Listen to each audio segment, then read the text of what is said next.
Hi guys, suportahan po natin ang bot ng Mahunig. May paninda po kami dito na mga tunsoy. Ayan, tunsoy siya. Tunsoy. Merong dried pusit. Dried pusit. At syempre marinduki kita kaya tunsoy. At meron din kaming syempre bislad. At meron din po kaming pilipitin. Ayan guys. Ayan guys, ito po ang paninda ng Mahunig. Ito 100 pesos lang po yan. And ito po ay 50 pesos para sa mga walang ulam mamaya dyan at saka bukas na almusal. Ang partner nito ay itlog.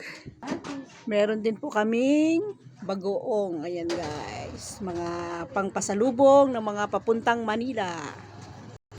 Dito lang po yan sa bot ng Barangay Mahunig.